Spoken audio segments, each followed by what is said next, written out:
Diary, good afternoon. It's the end of August 2019 and this is definitely not an unboxing video.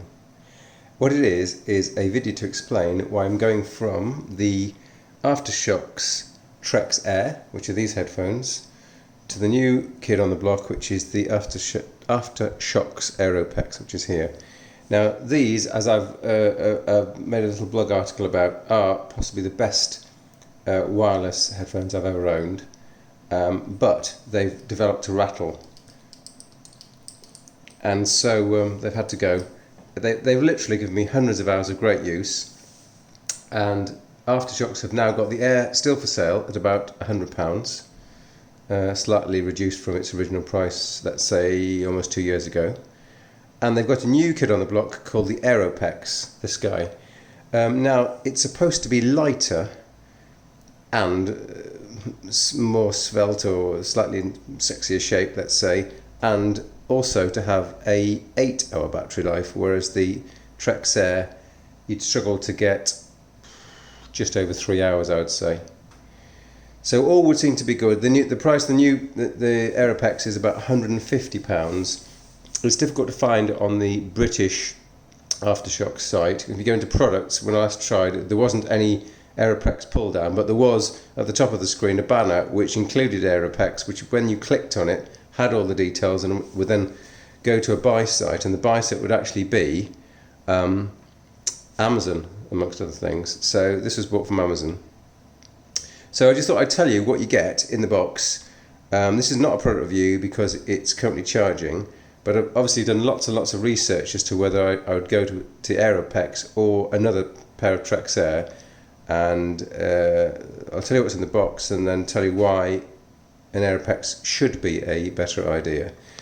So you get a soft case, which the other one had a soft case, the Aeropex Air has a soft case. This is a slightly smaller soft case. I'm guessing you have to compress these a bit more. They're surprisingly tough, by the way. You can sort of sit on them or accidentally squash them and they still survive.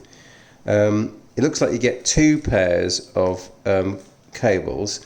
It's worth pointing out that it's a nice squidgy cable, nice lovely sort of soft kitten fur, nice rubbery, deliciously flexible rubber cable, but it has a magnetic non-standard socket here. So if you're at a friend's house and you've run there and you've forgotten your cable, or you won't typically be taking cable, you're a bit screwed. So that's kind of a disadvantage, which is, I think that's the major reason why you might want to buy another Aeropex Air and not one of these. But I'll show you what happens with the Aeropex Air is after a while this point here just won't stick down. And I've tried sort of sticking it down. You can put some tape on it, which looks a bit unsightly, but then obviously there's a gaping hole here and the water resistance is not so good. Having said that, even in torrential rain with headphones on, these have never failed due to water ingress. So although it looks a bit unsightly, and theoretically speaking you've got less water resistance because of this sort of product issue, if you like, it's never actually been a problem in just up to almost 2 years. So anyway, we're back to this better design, quotes and quotes, whereby you've got a magnetic clipping on it. It can't go the other way. If you try and put it the other way, it's the polarities, the magnetic fields are wrong. It won't go down that way. It can only go this way around. So better battery life, a proprietary though more water resistant design. You're getting with you a pack of earbuds if you want to get total silence, which you've got with the old one, which I've never used. You've got a little message here saying how to switch it on and off, which is as with the previous product, you hold down the plus button, it turns on, again it turns off. And also there's a message about moisture detection. So if there's moisture on this charging socket, it's going to tell you by flashing. It's quite interesting. So I think I've said I've got 2 pairs of charging leads, which is good because you can have, let's say one in the office, one at home. You also get this sort of chest bag into which I guess you can put a phone. Now, having a lot of these in different races, sometimes you get them as a gift and so forth. I would say that I'm not a great fan of the the waist bags where the entire carrying capacity is below the centre line of this belt. So I have some belts where the zip's in the middle of the bag, so the zip will be here and the bag will be above and below.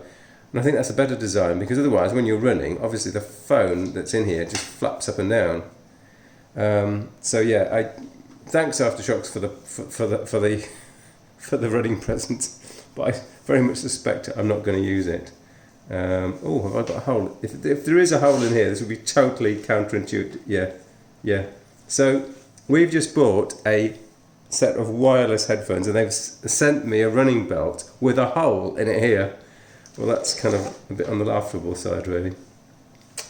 Okay, so that's the end of the not unboxing review. Just showing you what you get. Oh yeah, you get this person looking great down here, saying, "Oh, they're fantastic. Redefine your possible." Yeah, very good.